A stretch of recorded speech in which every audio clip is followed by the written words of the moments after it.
Olá, bem-vindo ao Miragem. Esse é um videocast semanal que explora tecnologia, consciência e futuros possíveis, sempre sob um olhar filosófico, prático e transformador. A inteligência artificial já não é mais uma promessa distante, ela está no nosso dia a dia, presente nos aplicativos que usamos, nos diagnósticos médicos, nos negócios, na forma como aprendemos e até em como nos relacionamos. Mas se hoje ela já transforma a nossa rotina, o que será que vem pela frente? Hoje não é mais questão de se vai te transformar a sua vida ou não, mas de como que ela vai transformar e quão rápido isso irá acontecer. E no episódio de hoje, a gente vai falar um pouco sobre IA aplicada, como ela já está reinventando a vida tal qual conhecemos, e quais são os próximos passos dessa revolução. A cada episódio, eu tenho a alegria de dividir esse espaço com dois grandes parceiros que tornam essa jornada ainda muito mais rica. Tuta Neto. Salve, Gabas. Alegria estar aqui. Samidana. Opa, que tenhamos um bom programa, Tuta, Gabs, e você que nos acompanha hoje, muitos assuntos, o programa tá quente. Maravilha, é isso aí mesmo. Eu tô achando que hoje o programa tá muito bom e até vou fazer uma palhinha aqui do próximo episódio. Nós vamos falar de algo extremamente relevante. A gente tem estudado bastante nos últimos dias para tentar montar alguns cenários possíveis do que tende a acontecer no mundo, principalmente daqui, vamos dizer, nos próximos 5, 10 anos. E a gente fez vários exercícios, várias simulações, consultamos vários papers, vários estudiosos, temos todo o material aqui sendo preparado. Então, na semana que vem, já fique esperto, porque você não pode perder o próximo episódio, que vai ser algo que vai mostrar muito dessas possibilidades futuras de transformação, não somente da nossa vida no dia a dia, mas principalmente numa transformação global do que vai acontecer. Mas hoje, vamos falar de coisas mais práticas, né, Samidana? Simbora. O que tem no cardápio de hoje? Temos bastante coisa no cardápio aqui. Hoje é algo que a gente vai precisar bastante da colaboração de todos vocês aqui para a gente refletir sobre esses pontos. Queria começar falando sobre um tema que eu entendo que é um tema que vai ter um impacto muito significativo em todas as nossas vidas, que é a questão da robótica, né? Robótica. Eu vi duas entrevistas recentemente muito interessantes, porque todo mundo, quando pensa em robótica, talvez pensa muito nessa questão de uso industrial, né? E realmente isso é um fato mesmo. A gente vai ver até algumas imagens aí mostrando que os robôs já têm várias e várias fábricas de indústria automotiva, fábricas de outros tipos de indústrias, de logística e etc. Já trabalham não somente robôs humanoides, né? Mas robôs de uma forma geral. Isso tem impactado bastante, mas o que mais me chamou a atenção foi que recentemente eu vi uma entrevista de um norueguês, ele é uma das pouquíssimas empresas de robótica que não são americanas ou chinesas, né, ou pelo menos asiáticas, coreanas, etc. Ele é norueguês e ele está criando toda uma linha de robôs para uso residencial. Ele tem se especializado nisso. E eu achei super bacana porque ele garante que o preço desses robôs vai estar mais ou menos num lease, alguma coisa assim, na faixa de $300 mensais. A gente está falando de um custo próximo ao salário mínimo do Brasil, né? E um robô que vai poder trabalhar 24/7, não tem férias, não tem 13º, não tem cargos, não tem nada, não tem para fazer essa história. Não precisa nem fazer manutenção. Ele mesmo se carrega a bateria, quando ele percebe que a bateria tá descarregando, ele vai na fonte, ele mesmo se troca, ele carrega a sua bateria, fica lá em 20 minutinhos, carregamento super rápido, e aí ele volta. Já estão em protótipos super avançados. E eu queria saber de vocês, como é que vocês visualizam um mundo, talvez, que a gente vai estar muito similar ao Star Wars, né? Que robôs, R2-D2 lá, como é que chama os robozinhos lá do Star Wars, ou todas essas outras séries, filmes. Imagina como é que isso vai impactar nosso dia a dia pessoal, né? No caso do robô de casa, para fazer todas as suas tarefas, mas também em indústrias que vão provavelmente substituir milhares e milhares de empregos, né? Eu entendo que tem duas coisas, né? Quando a gente fala do robô industrial, provavelmente ele não vai ter a cara do robô humanoide. O humanoide é muito mais uma coisa da nossa cabeça, de que é legal, um negócio que parece um humano e não é, mas se você for ver... da cabeça, né? Tem um motivo pro robô humanoide, né? Motivo do quê? Então, O motivo é que o mundo é construído para o homem. Então, o robô humanoide ele vai ter mais versatilidade de uso do que um robô local. Por exemplo, vários lugares não têm acesso para um robô de roda. Assim como uma pessoa de cadeira de roda, que é um absurdo, mas é a realidade. Mas o que acontece assim, por exemplo, você tem uma... Vamos pensar no mercado industrial, né? Então, você vai fazer uma peça e você precisa fazer um corte, uma colagem, uma solda. É muito menos eficiente o humanoide do que o outro. Também. Então, eu acho que a gente tem que pensar em funções específicas versus um total. Então, por exemplo, fazer um café e ter uma esteira provavelmente é muito mais barato do que você comprar um robô humanoide para aprender a fazer. Inclusive já existe há décadas, né? Sim, mas assim, essa questão da robótica / automação.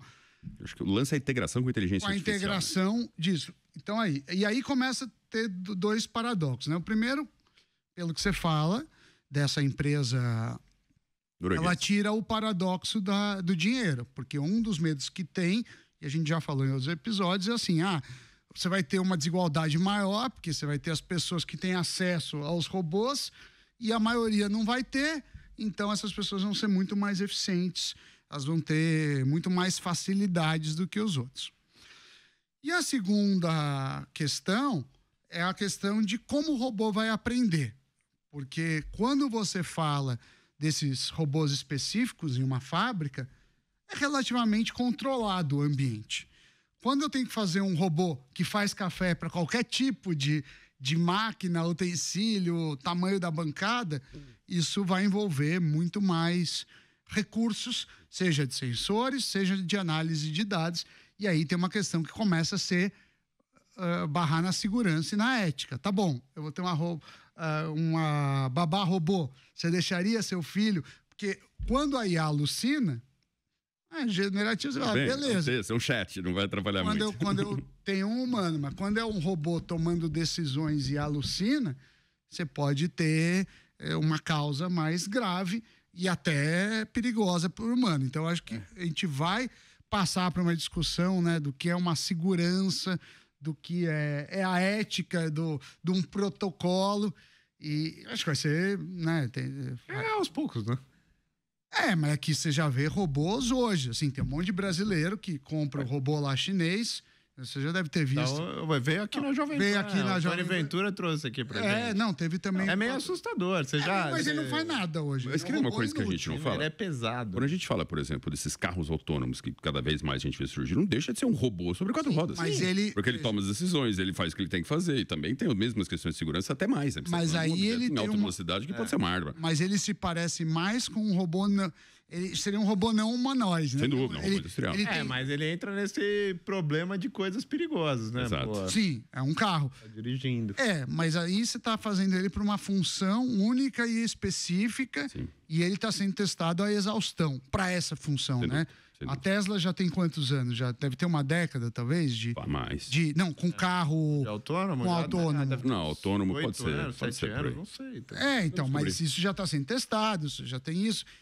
Também, né, no caso de carro, você tem os acidentes, tem um índice de acidente com humanos, que não feitos por qualquer inteligência artificial. Então, teoricamente, tá bom. O que aconteceu de acidente, ainda, salvo engano, é menor do que se tivesse humano.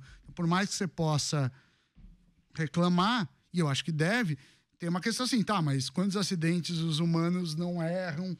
Muito mais aqui. Muito mais. Então, tem isso. Agora, quando você bota na sua casa um robô que, em tese, aprende as coisas, é uma outra lógica, tá?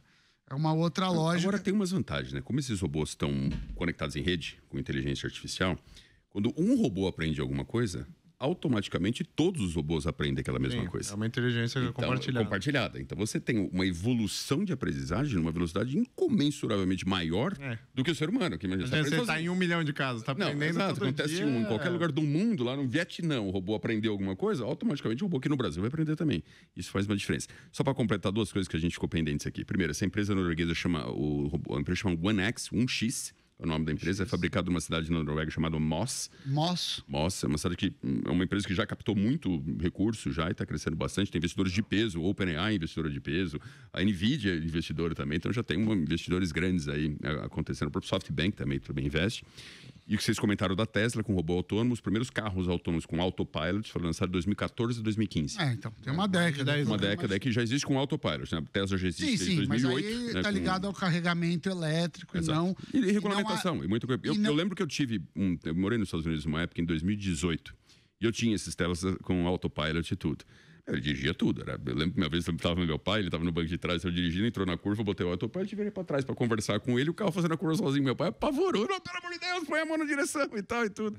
Mas porque é um fato que as pessoas não estão acostumadas ainda, né? Não, e agora tem a Waymo, né, que são os carros... Totalmente autônomos, exatamente. Nem precisa ter ninguém ali atrás. A Tesla começou que você tem que ficar com a mão no de tempos em tempos você tem que mostrar que você está ali. Você tá lá. Agora tem o taxista, robô self-drive. invisível. O que ainda não ficou claro para mim é se tem um acidente, quem é o culpado. Depende do acidente. Depende, nesse 100% autônomo. É a empresa? A empresa é processada? Já tentaram processar a Tesla várias vezes com isso. Mas quer ver uma coisa interessante? Por exemplo, o grau de acidente, eu não sei se é exatamente esses números, mas é próximo disso. Uma pessoa com autopilot, ela ainda está ali, ela fica 1000 vezes mais segura do que uma pessoa sem autopilot. Mas se você deixa no autonomous driving, né, que é o carro dirigindo sozinho, em vez de 1000 vezes, acho que são tipo 10.000 vezes mais seguros do que com o ser humano. Então, assim, todas as estatísticas mostram que é infinitamente mais seguro tendo pelo menos autopilot, mas mais ainda em direção autônoma, do que no ser humano. O ser humano não é um péssimo motorista. A gente é desatento, a gente quer ver mensagem, a gente presta atenção em outras coisas. Programas de embriaguez, sono, cansaço. Mas uma coisa que eu tendo a achar que vai melhorar é quanto mais carros tiver, porque aí os carros vão se comunicar melhor entre eles do que a interface carro humana. É mais fácil você falar para uma máquina interagir com outra do que interagir com o humano. Então, no limite, eu gostaria de pensar que você vai ter vias para carros autônomos, pelo menos de grandes velocidades, e vias para ser humano, que nem tem a via de caminhão. E aí essas podem ter um outro protocolo e ser mais eficiente. Faz sentido. O fato é que o carro, assim, não é... O ser humano não é um bom piloto, né? Assim, se a gente pegar o número de acidentes de carro e tudo que evoluiu de segurança, assim, a gente não chegou lá. Quantos ainda morrem todos os dias aqui na cidade de São Paulo, além de acidentes muito graves, né, que tem.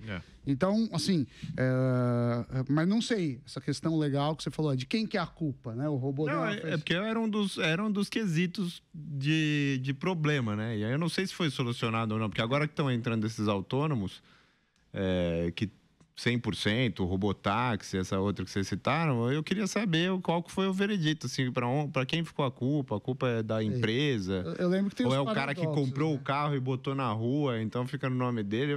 Tem os paradoxos, uma dúvida disso. Tem aquele paradoxo do trem, né?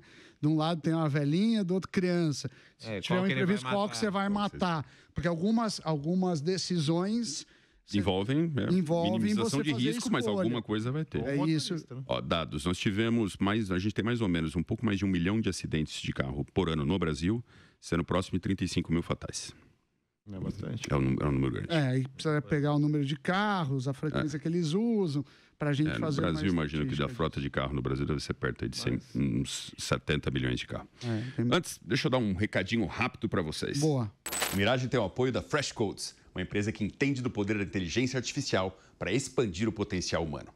A Fresh é especializada em desenvolver soluções digitais sob medida, com foco em inovação, performance e, claro, gente no centro do processo. Se você está pensando em tirar um projeto tech do papel ou escalar seu produto com inteligência, vale conferir freshcodes.com.br.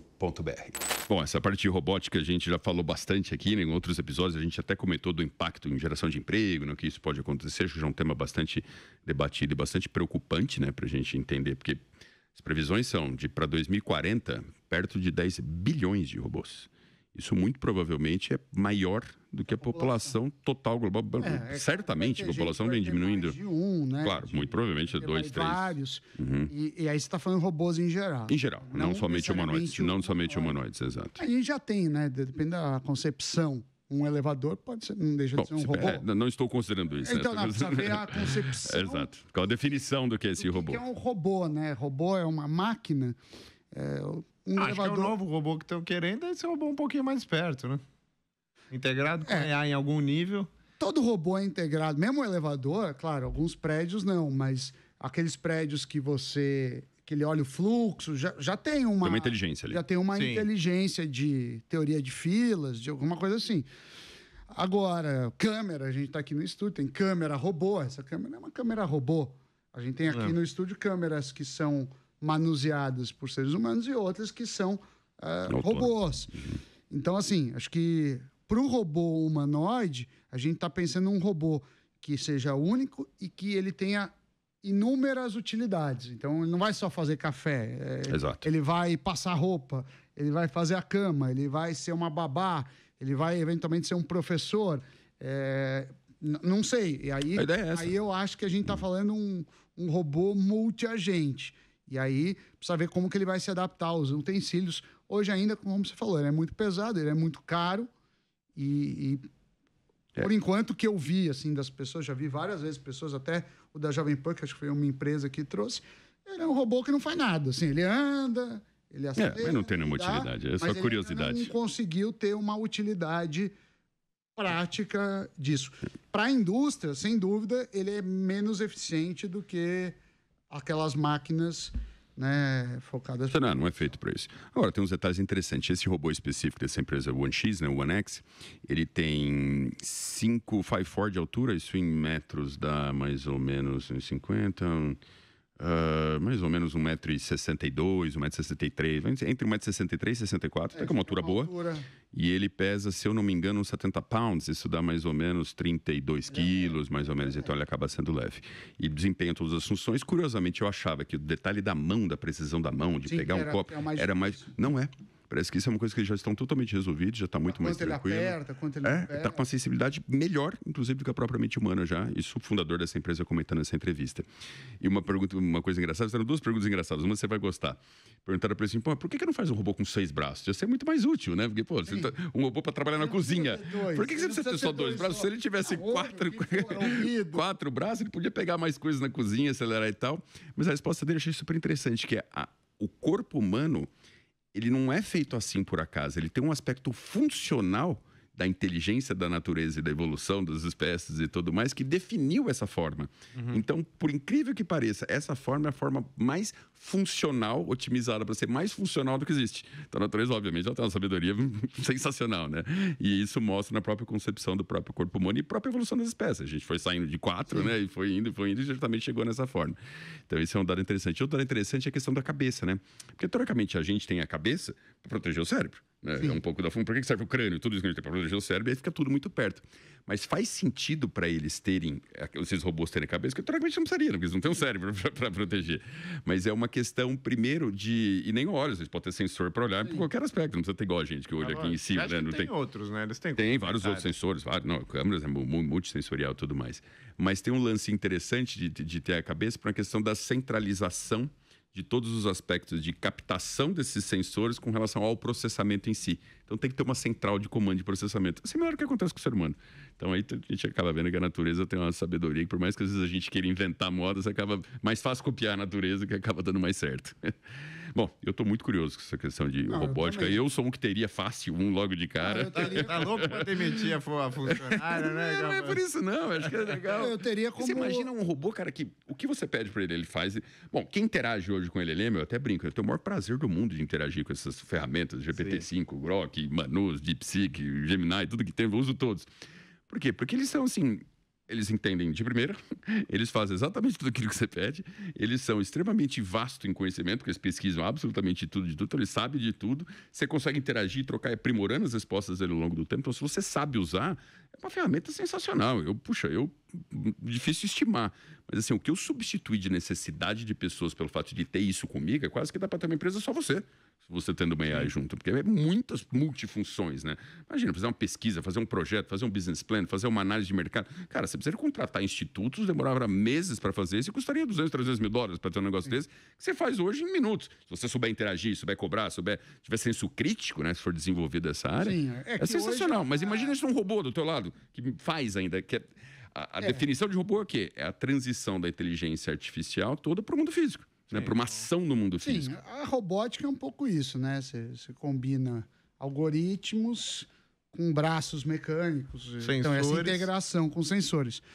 Agora, vamos ver, vai ser curioso, né? O mundo com robôs, mas eu acho que o primeiro momento vai ser isso, vai ser como a gente usa hoje o chat GPT, o Gemini, o que for, que assim, é um humano orientando e direcionando o tempo todo, né? Ele não é que ele vai saber que você acorda a tal hora, quando você acordou ele já vai... Poderia ser, né? Acho que é uma questão de programação mesmo, né? Eu acho que ainda... Acho que a gente vai ver no ambiente virtual primeiro. Quando os agentes, né, que estão aí, forem excelentes já no mundo digital, provavelmente vai estar chegando os bons robôs, exato. Já falando de mundo virtual, a gente tem algumas novidades com relação a metaverso também, né? Esse é um filme que eu altamente recomendo as pessoas verem. É um filme do Spielberg, chama Ready Player One. Acho que é Jogador Número 1. Jogador Número 1. Já tem alguns anos, tem vários anos, é novo. É um filme do Spielberg. Quem não viu, vale a pena assistir. Acho que é bem legal mesmo, Jogador Número 1 do Steven Spielberg, que mostra um pouco dessa... um pouco da realidade de um mundo meio que com um metaverso presente, mas ao mesmo tempo os riscos que isso de as pessoas desconectarem do que chamada realidade. O problema é que quando chega num metaverso tão avançado, você já não sabe mais do que é a realidade que não é. Vocês já usaram o Apple Vision? Já. Na verdade, eu tenho o Meta. O Meta é o concorrente. Sim, mas é uma qualidade inferior, assim. Falam que é um pouco inferior. Sim. Mas eu tenho o novo, né? Que é o Meta 3, se não me engano. É o 3. Que ele já é realidade aumentada, né? Ele já é misto, ele já é... Você consegue dimerizar, inclusive, né? O tanto de fora e o tanto do metaverso que você está vendo. Isso. O Apple tem isso. Você consegue mesclando um mundo com o outro. Falam que as aplicações ainda são parecidas, apesar do Apple, ser bem mais caro e acho que o hardware... Mais recursos. Superior, né? Mas, assim, falando em Apple, ou metaverso, isso é uma coisa que não pegou, né? Eu tentei usar para produtividade. Não, eu nem comprei, eu testei, fiquei fascinado, porque chega um momento, depois de um tempo de uso, que você não sabe se aquilo é real, o que você está vendo. É muito real mesmo, porque mais que as imagens são 360. Mas você usou para quê? Qual foi a... Só teste, nem nada. Fui testar vários dos aplicativos. Ele fiquei mais de uma hora testando os aplicativos e tal. Testei o do Meta também, que é uma qualidade um pouco inferior, mas testei também. Mas o ponto que eu vejo aqui é que o metaverso em si, por mais que ele está longe de ter uma aplicação ainda prática, eu não comprei porque todos os meus amigos que compraram falaram que usaram 2 vezes. O dia que comprou e uma vez para mostrar para um amigo e nunca mais. Então, assim, meu filho Pililico gosta de jogar. Porque esse jogo. Jogo é legal. Porque, por exemplo, você está aqui nesse estúdio, aí tem um jogo que você mapeia o estúdio, que é rápido, né? Você anda um pouquinho, já mapeia o que é parede, sei lá. E aí vai ter uma invasão alien, por exemplo. E aí começa a vir uns monstrinhos, aí você atira, ele abre um buraco no estúdio, um monstrinho cai, ele interage com o espaço físico. Com o espaço físico. Isso é muito legal, tem uma bateria também. Mas assim, é uma aplicação para divertimento. Umas coisas que você vê na internet, o cara pode lavar a louça com as mãos livres, vendo um vídeo do YouTube aqui. Tem essa questão de sensação de cinema, né? Tem um aplicativo, por exemplo, da Netflix, você pode ver, mas ainda é pesado, não é confortável para você ficar o dia inteiro. É um multitelas. É evolução de hardware. O que falta para o metaverso é o hardware. Eu acho que tem a ver com capacidade de... Acho que tem alguns fatores. Capacidade de computação é uma delas, sem dúvida. Você precisaria de muita capacidade computacional para você conseguir rodar um mundo próximo do que a gente chama de real num metaverso. Então isso ainda não existe, ainda não é uma coisa que você consegue fazer isso instantâneo, como a gente vê. E tem a evolução do próprio hardware também, que acho que ainda falta um pouco para chegar dentro desse nível. Mas agora, aplicações industriais, estava até falando com o Sami antes de a gente começar. Você pega indústrias, a Siemens, por exemplo, e outras indústrias que precisam testar produtos, testar situações, elas testam tudo em metaverso. Né? Na verdade, eu até anotei aqui a Siemens em 2022, né? Já faz um tempo. Fez uma parceria com a NVIDIA, em que conecta as plataformas. Então, eles chamam de gêmeos digitais e super realistas em tempo real. Então, suponha que você tem uma fábrica lá, em qualquer lugar, e você precisa fazer manutenção no aparelho ou usar o aparelho. Então, ao invés de você ficar lá, você consegue mexer no aparelho aqui, e ao mexer no aparelho que está aqui... Tem um robô lá. O robô lá, ele faz a mesma coisa. Então, plataformas de petróleo, que às vezes é difícil acesso, custoso, até perigoso, você consegue fazer isso. Mas, de novo, aí a gente já está falando de um uso industrial, né? Então, esse metaverso industrial parece fazer mais sentido do que o metaverso de entretenimento e simulações, né? Às vezes, para fazer maquete, isso também faz muito, né? Como que seria a firma disso? Então, você projeta... Eu usei ele para a reforma do meu apartamento. Então, meu arquiteto tem, e lá, quando a gente foi fazer a validação final, botei o óculos e... que legal. Andei pelo AP antes de estar pronto e tal. E muito fidedigno. Cara, 100%. Idêntico. Muito legal. Até as alturas, assim, quando você vai andando, é legal. A única coisa que pega um pouco ainda é um pouco quando você faz um movimento no joystick, ele dá um enjoo absurdo, assim. Eu achei que eu não ia ter, porque eu sou um cara que joga bastante, já mexi muito em tecnologia. É uma coisa... Pra mim dá enjoo, mas você sabe que as novas versões, primeiro, o híbrido ajuda muito, né? Sim. O híbrido, realidade... Sem dúvida, aumentada, Segundo, que tem um negócio, pra quem tem uma curiosidade, que você tem que ver a distância dos seus olhos. Tem como medir a distância. E tem como regular a distância. Quando você regula, diminui bastante. Mas eu também sinto um pouco de enjoo, tontura. É o enjoo quando você anda com o joystick, por exemplo. Porque tem 2 jeitos de andar. Um, você vai clicando E ele meio que te pula pro espaço, né? Tipo, cliquei, eu já tô ali, cliquei, tô ali. E outro, você andar com o joystick. Andar com o joystick é coisa de maluco. E o outro, você andar fisicamente, ele te... Esse também é tranquilo. Esse até que é mais fácil. Pro mundo... Agora deve ser algo assim, não é à toa que o Mark Zuckerberg mudou o nome da empresa, provavelmente muito antes da hora, né? Acho que ele foi precipitado nisso, mas mudou o nome pra Meta, perdeu horrores disso, se não me engano, foram 50 bi. Não, aquele negócio, lembra assim, uma época que você comprava a rua principal no metaverso? Lembra? Como é que chama? Second Life, tinha essas coisas. Tem vários, tem infinitos. O Second Life foi antes. Foi antes até. Mas isso não vingou. Não vingou, nada pegou. Nada pegou. Não vingou. Mas, de qualquer forma, eu acho que, assim, estão começando a ver as aplicações. Para mim, ainda falta aplicação. Não sei se vocês lembram, você falou de game. A realidade aumentada, ou essa realidade mista, tinha um jogo do Pokémon, acho que uns 7 anos atrás. Sim, mais 10 anos mais de atrás. 10. Mais de 10. Que, assim, já tinha, mas enquanto não acharem uma aplicação real para isso, fica uma questão meio... Vai ter uma modinha, pega e depois acaba, porque não tem uma utilidade prática. O jogo é jogado, viu? O jogo é um sucesso. Eu sei, mas não justifica. Ele justifica porque, na verdade, o jogo é só pra você ter gente mapeando o planeta pra você. Geralmente, esse tipo de tecnologia, quando tem uma utilidade por trás. Não é o jogo, cara, são pessoas mapeando o mundo real de graça, entendeu? Sempre tem uma malandragem. Ou de graça ou pagando. Sim, mas mesmo assim, é mais legal. Eu acho que muita gente abandonou. Assim, não é um negócio que... não achei grande. Acho que tá longe. Acho que o metaverso ainda não chegou lá, mas com a evolução, principalmente essa parte computacional, acelerando absurdo, essa parte de algoritmo, acelerando absurdo, tudo melhorando, né? Então, acho que a tendência, até porque se você for conversar com esses grandes, não todos, obviamente, mas existe várias opiniões de vários grandes, inclusive desses caras de tecnologia mesmo, ou cientistas, pesquisadores, etc. Eles dizem o seguinte, puxa, o que garante que esse mundo que a gente vive não é também um metaverso? Tem o pessoal questionando mesmo. Muita gente, porque assim, se você for analisar a evolução, tudo bem, hoje obviamente está incomparável, mas será que daqui 100 anos, na evolução que as coisas vão, será que a gente não vai criar realidades virtuais que serão totalmente inseparáveis ou impossíveis de você distinguir com relação ao que a gente vivencia hoje? Muito provavelmente sim. Né?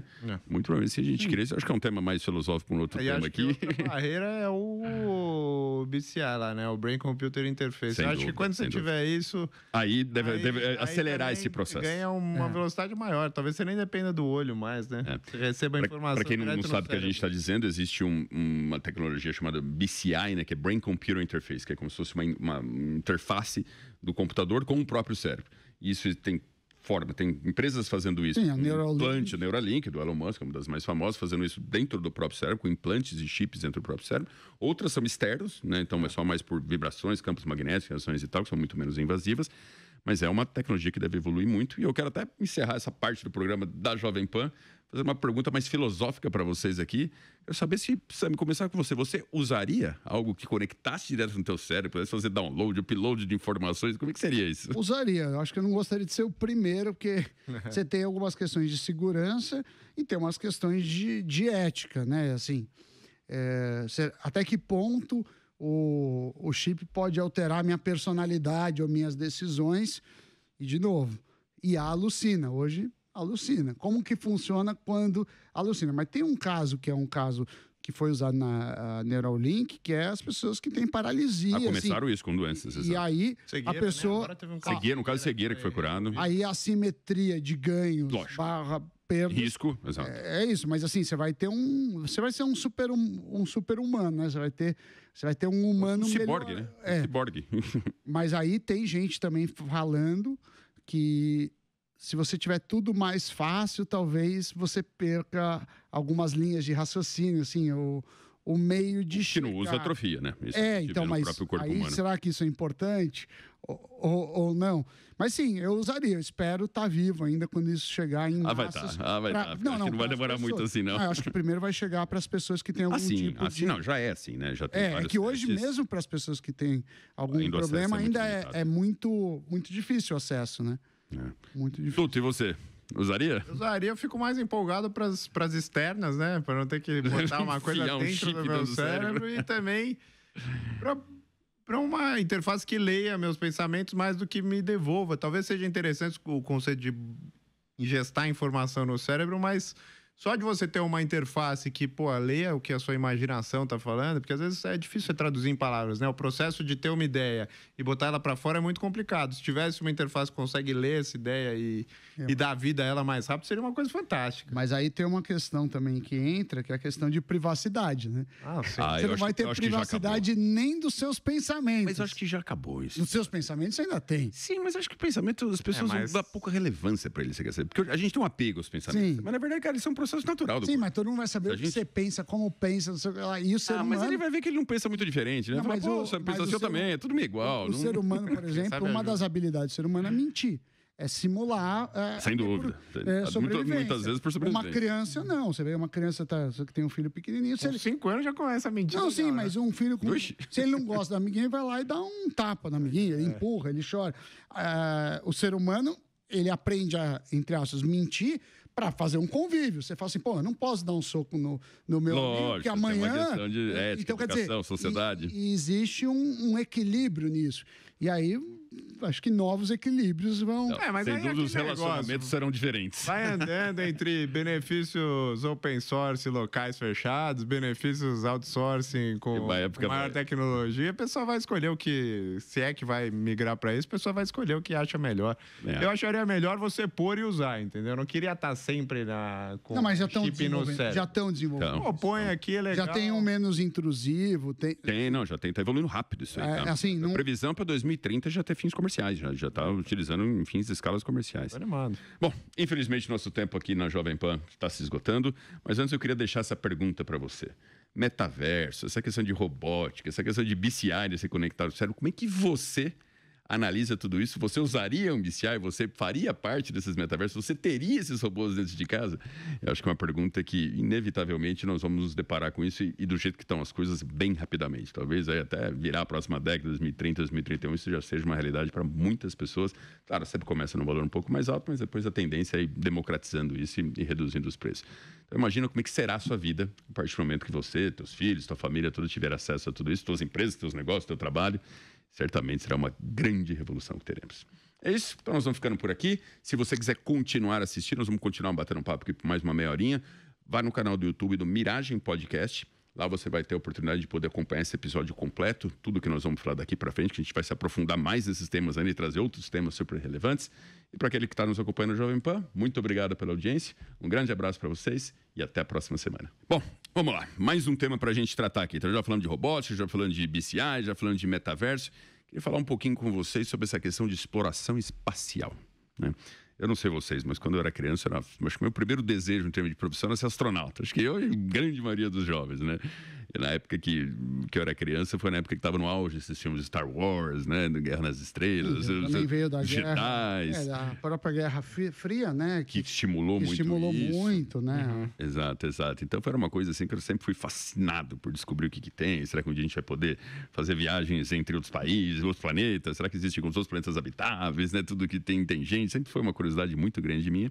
E hoje a gente tem visto que as coisas estão acontecendo, né? Parece que a primeira missão, depois de décadas, missão tripulada com civilians, com civis, né? Pessoas que não são exatamente da NASA, para a Lua, diz o Elon Musk, já deve acontecer agora em 2027.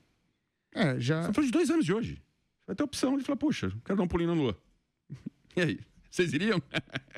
Eu acho que o Gabas iria. Eu iria, certamente. Não seria o primeiro voo, você pode ter certeza, mas depois de alguns ali que a coisa se comprovou. Tem, né? Já teve o Bezos lá na empresa dele. Mas acho que é orbital, né? Fora de órbita, né? Não vai assim, exatamente até uma coisa que deve ser uma coisa fascinante já. Mas isso já tem, custa $100 mil. Um voo hoje disso. Mas acho que não é assim ainda. Não tem um site você pode. $100 você sai de órbita e volta. Mas tem umas regras. Assim, não dá pra você comprar e. Não. Tem toda uma análise, tem todo um perfil. Não são todos que são liberados para isso. Recebe danos permanentes, né? Só de sair da órbita por poucos minutos, você sai lesionado para sempre. O próprio não sei Márcio ponto, né? O próprio Márcio Pontes, né? Que é o astronauta do Brasil, sim. Que muita gente fala que ele não foi astronauta, porque ele foi convidado, é como se fosse um tripulante. Eu acho que ele teve várias sequelas, né? Acho que é uma questão de risco e retorno. Sem saber os riscos, eu não sairia, assim. Mas se tiver um risco baixo, não tem muito... Certamente, porque deve ter alguma questão disso. A parte de danos é mais por causa de radiação, né? Por toda essa parte. A ausência da gravidade. A ausência da gravidade mesmo. Dá problema na visão. É mesmo? No ouvido, eu acho também, né? Cara, em várias A parte do labirinto de ouvido isso eu sabia, mas é temporário, não é uma coisa que fica definitivo. Eu acho que da visão é um dano permanente. Mas eu nunca tinha ouvido falar. Quem tava me falando sobre isso foi o Sacani. Uma vez estava conversando com ele. A gente tem que trazer ele aqui pra... inclusive ele falou, ele teve lá no Pânico, eu falei, pô, quando você vem aqui, ele falou que vem. Sacana. Pô, vamos convidar. O Serjão dos Foguetes. O Serjão dos Foguetes estiver nos ouvindo aqui, já se prepara que em breve você vai estar com a gente. A gente tem que falar disso com ele, porque é um tema que ele gosta muito, né? E conhece muito, né? Ótimo. Mas eu vejo que vai, assim, a exploração espacial acho que vai crescer muito nos próximos anos, né? Tem, acho que, muito dinheiro envolvido, tem a questão de extração de metais, asteroides com metais... Terras raras, terras raras. Isso é algo que... O grande sempre tem um fator econômico por trás, né? E esse certamente é um dos principais pontos que existe para a gente poder extrair, né? De esteroides, essas coisas, todos esses minerais que na Terra são raros, são preciosíssimos e tem abundância no espaço, né? Isso talvez mude até questões de valores de coisas aqui na Terra, né? A hora que isso virar meio... muda toda a relação oferta de demanda, né? E escassez, né? E aí você também tem outros custos de extração, ainda que mais caros, existe uma possível ampliação da oferta. Né? Na minha análise, isso só vai ser possível o dia que a gente mudar a forma de combustível, né? Hoje a gente ainda tem um combustível muito precário, né? Que basicamente é combustão, né? Por mais que, tudo bem, hidrogênio e tal, mas é o mesmo processo, né? Você queima algo que custa um horror para poder empurrar alguma coisa para frente e alavancar.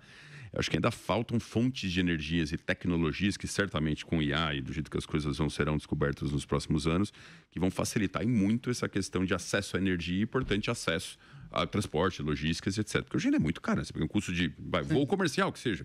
90% do custo é combustível. Né? Não, o problema tá fora que a maior parte das aéreas ainda estão quebrando. Estão deficitárias, todas quebradas. Não paga a conta ainda. Cada vez mais caro. E aviões cada vez mais lotados. É difícil você ver um voo internacional que não seja cheio. E elas têm prejuízo. Então, a conta que... Não, certamente não é uma indústria para investir. Falam que é o jeito mais fácil de fazer um bilionário milionário. Como é que é o jeito mais fácil de você ficar milionário? Seja bilionário e investe em uma empresa de aviação. Isso é bom, hein? Mas é o critério. Acho que energia nuclear vem aí, né? Para resolver, acho que a parte de viagem espacial, talvez. Aeronave comercial, não sei. Acho que elétrica chega aí. Nuclear, sei também. Mas tem seus perigos também. Tem seu perigo, mas ela tem muito... Ela é muito mais... ela dura muito mais, né? Imagina você ter uma nave voando com energia nuclear, vai ficar anos lá explorando. É um custo muito menor. Ainda não sabemos dizer, acho que tem pesquisas em várias áreas, né? Até própria no espaço você tem acesso talvez a radiações, outro tipo de energias solares, etc, que talvez possa resolver, mas assim, ainda não sabemos. O que eu sei é que hoje, com a tecnologia que tem, você não vai longe. Aliás, se você for pensar em distâncias, né? Cara, a estrela, eu também não tenho certeza desse, mas se não me engano, a estrela mais perto do Sol na nossa galáxia chama Próxima, né? Na constelação de Centauro. Se não me engano, são 4,5 milhões de anos-luz. Milhões de anos-luz. Você imagina, você andando na velocidade da luz, que basicamente não é uma velocidade fisicamente possível, e você está falando de levar 4, 5 milhões de anos para isso acontecer. Então, assim, ou eles descobrem essas coisas de ficção científica, né? Alguns portais dimensionais, os wormholes, esses buracos de minhoca que entra e sai do lado, ou não vai a lugar nenhum, essa é a verdade. Acho que o objetivo aqui que existe, o Elon Musk já ele acertou. Se for para algum lugar, é Marte, não tem Marte outro. no máximo, e ter esses fins econômicos de minerar coisas. Porque com essa tecnologia que nós temos hoje é totalmente impossível. Totalmente impossível. Cara, você pega as distâncias, assim, a próxima galáxia que existe é tipo centenas de milhões de anos-luz. As distâncias são incomensuráveis. Mensuradas. Pra você ter uma ideia da loucura de dimensão do espaço, como uma coisa assim, viagem espacial. Cara, só na nossa galáxia, que é uma galáxia pequena, a Via Láctea, os dados mais recentes eram 250 bilhões com B de estrelas. Bilhões. Na nossa galáxia, que é uma galáxia pequena. A média de tamanho das galáxias é tipo 500 bilhões de galáxias por estrelas. Galáxias conhecidas, observáveis hoje, que já identificaram, 2 trilhões de galáxias. 2 tri. Nossa. Você tem 2 tri de galáxia. Cada galáxia na média de 500 bilhões de estrelas. Quanto isso aí? 2 vezes 10 a 12, vezes 5 vezes 10 a 8, dá 10 vezes 10 a 20 a 21. Imagina, 10, 21 zeros de estrelas observáveis, já conhecidas. Fora o que não sabe. Né? Isso que agora a teoria nova é que existe multiverso, né? Que na verdade esse é um dos universos só que existe. Possível. É uma teoria, obviamente, mas existe uma possibilidade de existir infinitos universos. Cara, na boa, acho que a gente...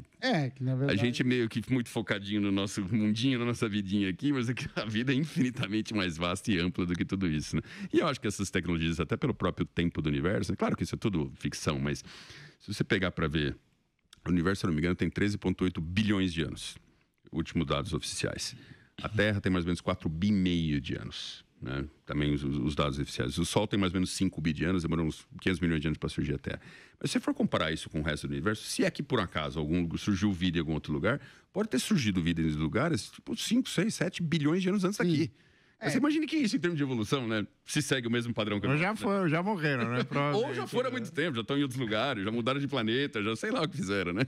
É muito difícil, porque como é tudo infinito, mesmo que seja uma probabilidade muito pequena, quando é vezes infinito... Vezes 10 a 20, acaba sendo alta. Exato. Exatamente.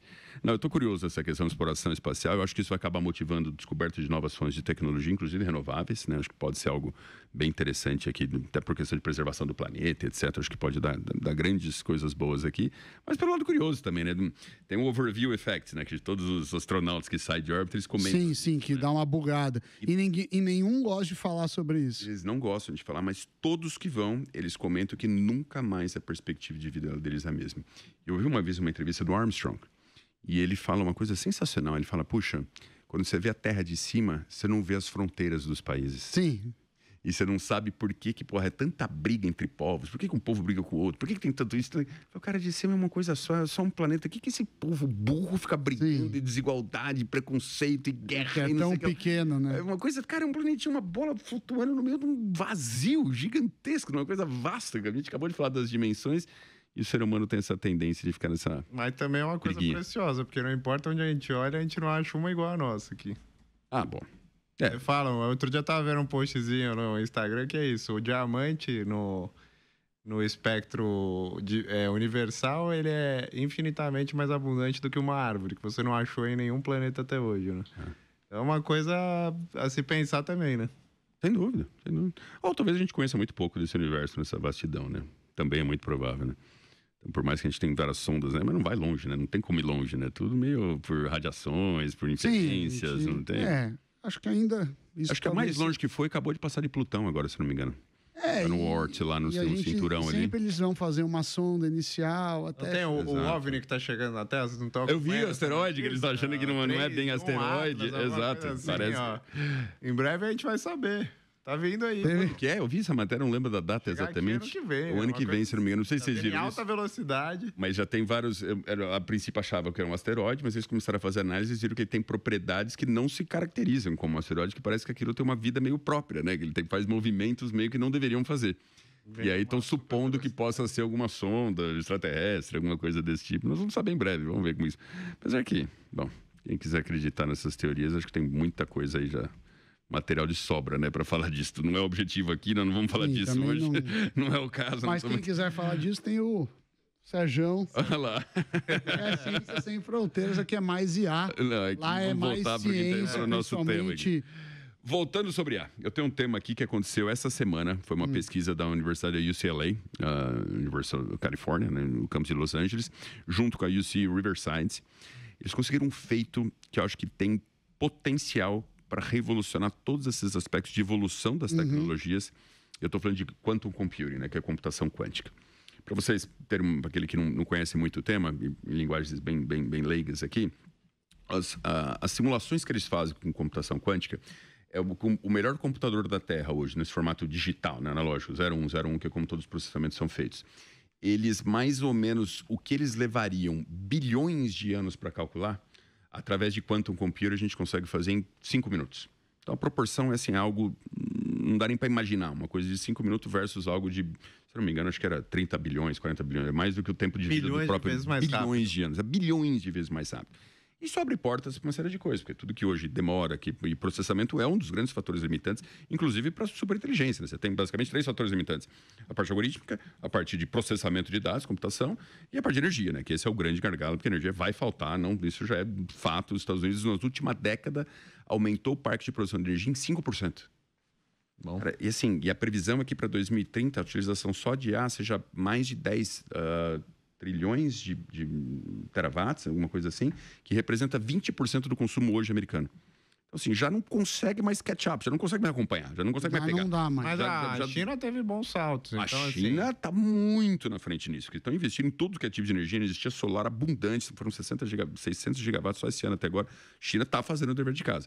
Dá para corrigir? Dá, com novas tecnologias. Você descobre uma energia nuclear, alguma coisa assim, você consegue replicar isso muito mais rápido. Mas uma planta nuclear gera 1 gigawatt de energia. 1 gigawatt de energia é o suficiente para alimentar um data center de hoje.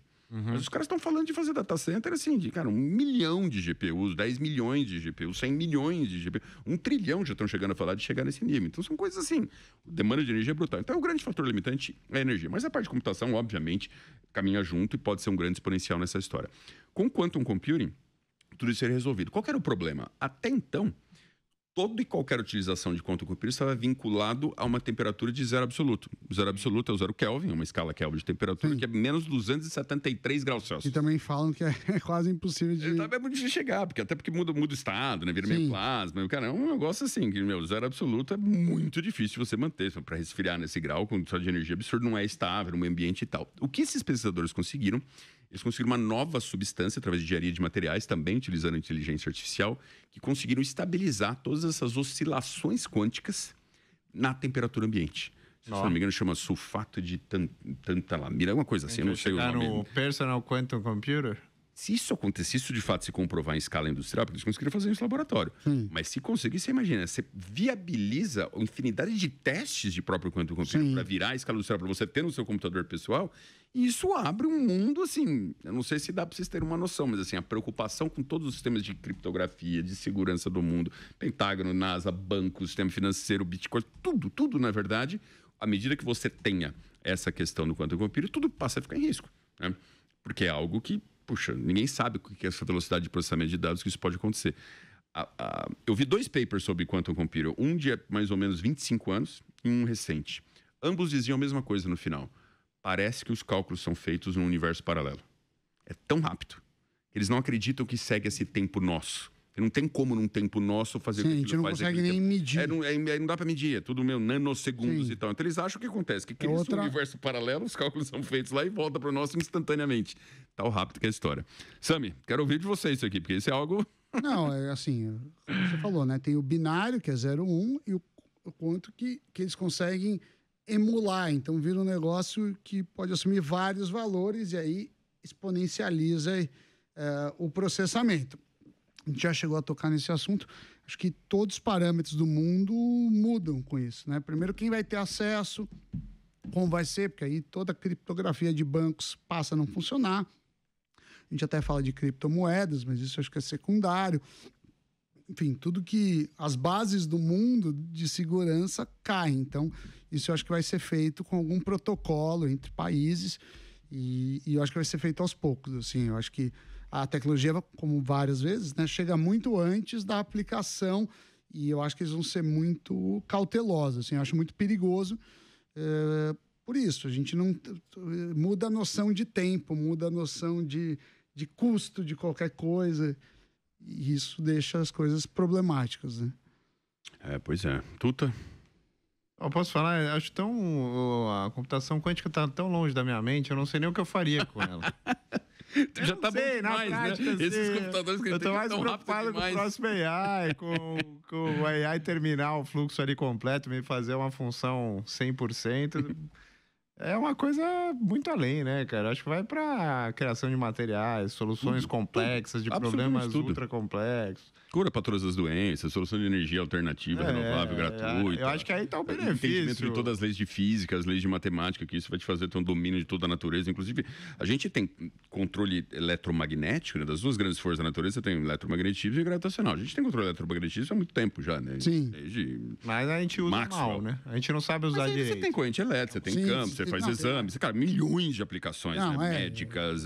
Não, mesmo na China tem aquele trem por levitação magnética. Levitação magnética. Já conseguiu fazer bastante coisa. Você sabe que... O motor magnético é um conceito aí que... Não, acho que imã também para extrair urânio, esses metais também usa, filtros.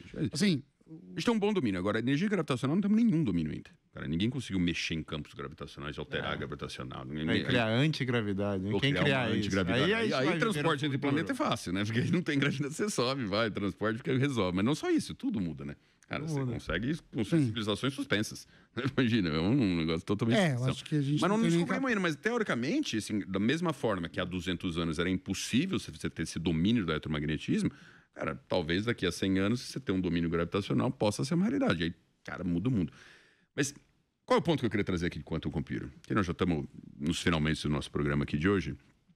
A gente diz, né, que tem uma série de tecnologias acontecendo ao mesmo tempo, né? Você tem, cara, a possibilidade de ter robôs desempenhando funções iguais ao ser humano, você ter dentro da sua casa, conectados nessa inteligência artificial, que a níveis de hoje... Não sei se vocês viram o último teste de QI do GPT-5, deixa eu fazer um parênteses aqui. Vocês viram? Não, de QI não. 148 de QI acusou o GPT-5, o último teste do GPT. Você sabe o que isso quer dizer em termos de ser humano? É o percentual? 0,07% dos seres humanos tem um QI igual ou superior a isso. 0,07. Aí eu tô preferindo o Grok. Nada. Provavelmente está no mesmo nível. Ou perto disso. Agora, é acesso a todo o conhecimento. Não é só inteligência, é acesso a todo o conhecimento disponível. Lembrando que ele ainda não raciocina, né? Então, quando você fala imagina assim... quando raciocinar. Não, quando você fala assim, a capital da França. Então, ele pega estatisticamente quantas vezes apareceu Rio de Janeiro, Londres. Aí ele preenche Paris, e aí pelos contextos ele vai dando essas probabilidades, né? E cada vez mais parâmetros e mais informações. Mas ainda agora estão querendo, né? A ideia de multi-agentes é justamente para ele poder emular um raciocínio, né? Então deve evoluir isso muito mais. A gente não sabe como é o nosso raciocínio. Também deve ser estatístico, né? Não necessariamente. Não é muito diferente. Não é muito diferente. Não, mas por exemplo, não é muito diferente. Por exemplo, você quer criar uma música, né? Então você vai criar uma peça que nem Mozart criou. Mozart, quando criou aquilo, não tinha uma referência. Ele não pegou um passado e replicou. Isso ainda não existe. O Mozart, ele aprendia. Ele foi um cara que, com 5 anos, sentou no piano e já tocou, mas porque ele ficava ouvindo o padrão. Sim, mas ele criou padrões novos, né? De música, de composição. Que não seja Mozart, pode ser qualquer outro. E ainda a inteligência artificial, ela vive de estatística. Então, ela vai replicar coisas que já aconteceram. Sim, hoje ainda é assim. Quando a gente mudar isso, aí vai para outro patamar, porque assim, ela vai poder... Sim e não, né? Você conhece a história do movimento 37 do jogo do Gol, né? Sim, sim. Não tinha padrões estatísticos, não tinha história. Todo mundo achou que o movimento... Para quem não sabe, tem um jogo de estratégia asiático, muito forte na Coreia, na China e tal, chama Gol. Que ele é muito mais complexo que o xadrez em termos de probabilidade. São milhões de vezes mais complexo que o xadrez em termos de probabilidade. Então, é o jogo mais complexo de estratégia que existe. E fizeram um teste com um computador, se não me engano, da própria Google, né? Mesmo da linha do Deep Blue lá. Que botaram ele pra jogar, botaram ele pra aprender sozinho, vendo vídeo no YouTube. Sim. Ele foi aprendendo sozinho, ninguém ensinou regra, ninguém falou nada, ele foi observando, e depois botaram pra jogar o campeão mundial.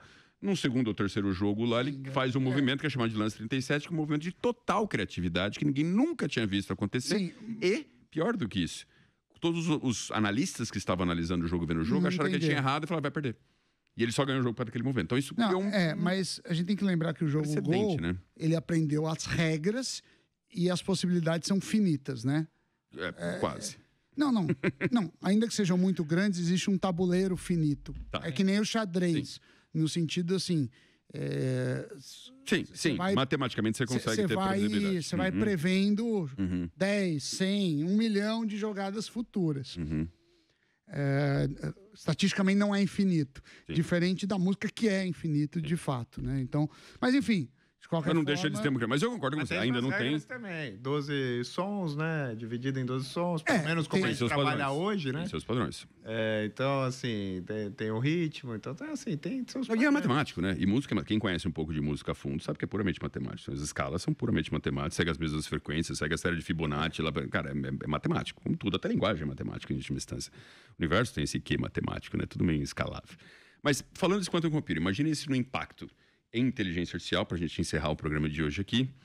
Nós vamos falar muito no próximo episódio, não percam, mas a gente está caminhando, e é um consenso já nesse meio de todas as pessoas envolvidas com isso, que é inevitável a chegada de uma AGI rapidamente. Estamos falando aí de 5 anos, 4, 5 anos. O tempo varia de 3 a 6, 7, mas é agora. É bem pouco tempo. Isso evoluindo por uma super intelligence. Você combinando isso com robôs tendo acesso a essa superinteligência, possibilidade de você conectar direto com o seu corpo, que provavelmente vai fazer de vários seres humanos ciborgues, né? Você vai estar acoplado. Nós já somos meio ciborgue, né? Você usa óculos, você usa, sei lá, um monte de coisa no seu corpo, não, relógio, próprio você usa celular, celular, já é um pouco assim, mas muito mais integrado com tudo isso que está acontecendo. Muito mais integrado com tudo isso que está acontecendo. Você está falando de possibilidade de criar novas realidades, metaversos, de criar novos cenários, novos mundos com computação quântica, isso deixa de ser o grande problema. E a própria distinção entre os mundos, né? Talvez até uma incapacidade de distinção. De distinguir. Ou pelo menos você consiga estar em outro mundo sentindo. Exato, vivendo a mesma coisa. Né? Tem até uma série da Netflix, não é tão boa a série, mas tem um lance interessante com isso, chama aquele problema matemático famoso, o problema dos 3 corpos. Ah, sim. Sim. E eu chamo isso. Dos 3 corpos. O nome seria. Eu vi. Não, é fraco. Mas assim, chato. Mas assim, o começo é interessante, porque justamente essa coisa do metaverso. Dá uma extrapolada. Vai viajando depois. Mas no começo começa com essa coisa de mostrar um metaverso que é indistinguível, na realidade, tal qual a gente conhece. Isso tende a acontecer. Agora, o maior ponto é essa questão disso no AGI, né? Você imagina. Eu acho muito improvável, mas muito improvável que os governos não vão querer se apoderar dessa tecnologia, de tudo isso, quando isso acontecer. Porque se você tiver uma inteligência, hoje nós estamos falando de QI de 148, mas, poxa, talvez milhares de pontos de QI. Mas não importa. Se for 250, já é mais inteligente que qualquer ser humano, a gente já não sabe mais o que é capaz de fazer. Não precisa ser tão mais do que a gente. Mas a tendência é que vire 1 milhão de vezes, talvez, mais inteligente que a gente. Cara, nada é mais poderoso do que isso. Imagina isso, a influência disso em militarismo. Criação de novas armas, criação de novas tecnologias de surveillance, né, de espionagem, de coisa e tal. Vai saber tudo de absolutamente tudo. Tá todo mundo conectado na internet. Você tem, cara, em IA, tem mais de 1 bi de pessoas hoje no mundo conectadas em IA. Teoricamente, se você tem acesso a esses dados, você sabe tudo da vida de todo mundo. Se você perguntar para qualquer IA, fale de mim mesmo, faça esse exemplo. Chega na tua IA que você usa constantemente, teu GPT, teu Grok, teu Gemini, qualquer um que seja. Fala, me conte sobre mim mesmo. Você vai ficar assustado, sabe mais de você que você mesmo. É uma coisa impressionante o que já sabe da gente. A hora que você dá liberação, acesso, por exemplo, para virar teu agente. Pô, faz reserva para mim, acessa meus e-mails, acessa meu calendário. Cara, pega meu cartão de crédito aqui, reserva tal hotel, tal restaurante, tal coisa. Não sei. Cara, não só ele vai saber tudo de você, como ele vai ter acesso a toda a sua vida. Inclusive o que você faz no dia a dia, os e-mails que você recebe, as mensagens que você recebe, teus WhatsApp, essas coisas e tal. Cara, o poder disso é um negócio muito difícil de imaginar. Você fala, mas tem norma de segurança e tal. Será? Você vê, a própria polícia consegue quebrar tudo. Não, acho que tem. A polícia consegue quebrar, cara. Quebra os WhatsApp, quebra mensagem, quebra... A gente viu acontecendo agora recentemente. Então, assim, é algo que... Até que ponto isso não pode ser extremamente perigoso, dependendo de quem está nas mãos disso, né? E aonde vai isso tudo. Eu sei que é um tema que nós não temos resposta para isso, mas nós vamos debater muito isso no próximo episódio. Então, nesse episódio, nós vamos estar encerrando por aqui. Antes, eu queria ouvir as considerações finais aqui. Tuta Neto, começando com você.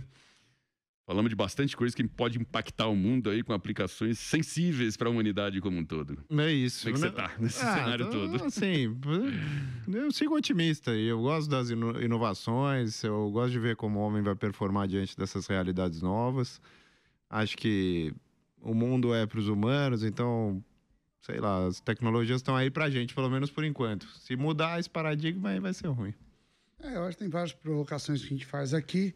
Acho que tem várias provocações que a gente faz aqui no programa e dá boas reflexões, né? Mas a grande parte delas a gente vai ter a solução no decorrer da vida. Mas foi sempre um prazer, agradeço vocês pela companhia, a nossa audiência. Estou animado, porque pelo jeito o próximo programa também promete. Promete. Bom, é isso. Então hoje nós vamos ficando por aqui. Para nós é sempre uma grande honra, um grande prazer estar compartilhando esses conhecimentos, essas experiências, essas informações todas aqui que o nosso time faz essa curadoria durante a semana. Acho que o objetivo de hoje era justamente trazer grandes áreas de tecnologias e como isso já impacta e como isso pode impactar o dia a dia. Para você que está ouvindo, pensar nisso, puxa, no meu negócio, como é que esse metaverso eu posso aplicar? Ou BCI, ou essa questão de robótica, como é que vai ser? Você já ir pensando, porque são realidades que não estão tão distantes assim. Uma questão de 3, 4, 5, 6 anos, talvez, a gente vai ver isso muito mais utilizável no nosso dia a dia, e isso vai ter um impacto em todas as áreas das nossas vidas, tanto pessoal quanto corporativas, empresariais, etc. Então, esse é o objetivo desse podcast, trazer notícias e informações que realmente importam. Você já ouviu me falando aqui, eu não assisto jornal, não vejo essas coisas, não é minha praia, entendeu? Não gosto, não acho que me acrescenta nada. Agora, esse tipo de informações, se eu consumo, se eu estudo, pelo menos 1 hora e meia por dia, eu estou antenado nisso, porque eu sei que isso é o que de fato vai fazer relevância nas nossas vidas. Então, se você também concorda com isso, assista esse episódio mais vezes, já coloca lá para assinar, compartilha com teus amigos, compartilha com as pessoas queridas, deixa seu comentário, vamos espalhar essas notícias, sempre com esse viés otimista, como disse o Tuta, né, da gente sempre trazer uma versão. Eu também sou muito otimista, o Sami também, acredito que pode ser muito melhor, mas sempre com muito poder vem muita responsabilidade, né? Então sempre aquele alerta para cada um de nós e as pessoas que estão no poder, que tem essa responsabilidade, que tem essa consciência, que utilize isso em prol de um bem comum e não somente para bens egocêntricos, né? Que infelizmente a gente vê isso muito acontecer. Então é isso, gente. Muito obrigado. Um grande abraço para vocês e até a próxima. Tchau, tchau. Tchau, tchau.